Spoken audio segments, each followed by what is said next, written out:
I've been waiting.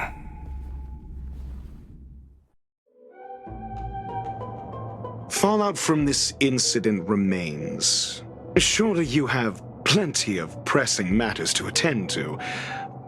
Or is the safety of the space station beneath your concern? Answer. That is exactly why I came. After all, the principal figure in this whole affair is right here. When did you start to doubt me?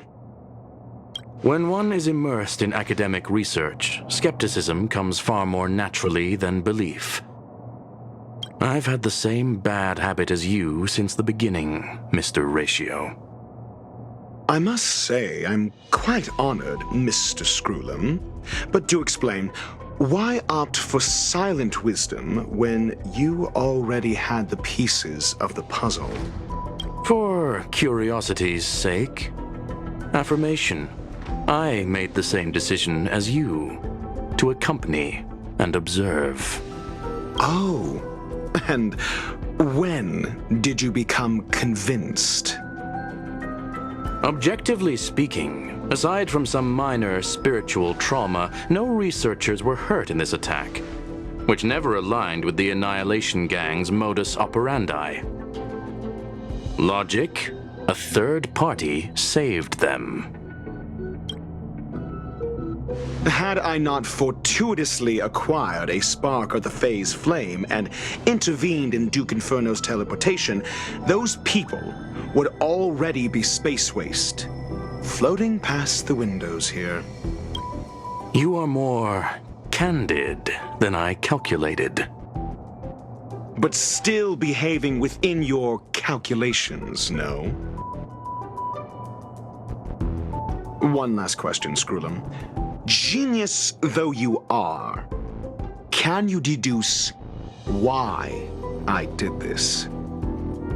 I cannot be sure and can only hypothesize. Helping the weak hints at the merciful instinct of a medical doctor, but maintaining a cool, detached observation reveals the strictness of a scholar. And pulling the strings from behind the curtain is akin to laying down the gauntlet to a genius. The ruler of planet Screwllum is indeed well versed in the human mind. It's a pity you're as much in the ivory tower as other geniuses. You still got one thing wrong. To stand aside and observe is the best treatment one can give. There is a disease called foolishness that is harder to cure than any ailment. The path of erudition has neither reason nor logic. While geniuses wander among the stars, the ordinary can't even trace their footsteps. Those less gifted have no choice but to walk alone, enduring a lifetime of tumbles and triumphs. But even a life marked by failure is a life worth living.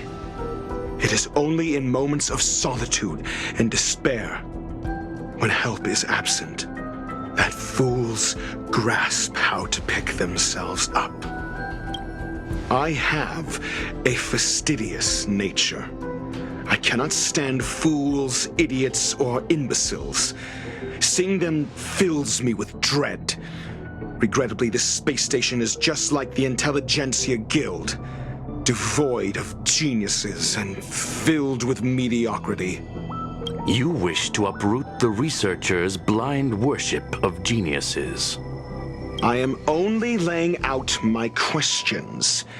As for the answers, they'll find them themselves. Pursuit tinged with negativity is still pursuit, and it is capable of leading us to the right conclusion.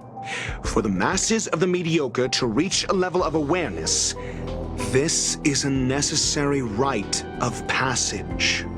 You are indeed more like a medical doctor than a scholar.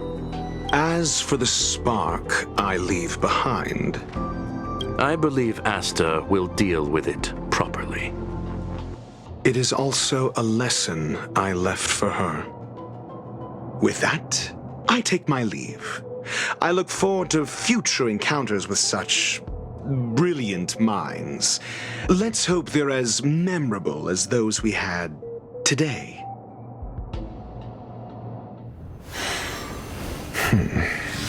A farce full of trivial concerns. Ultimately, they're just mediocre minds.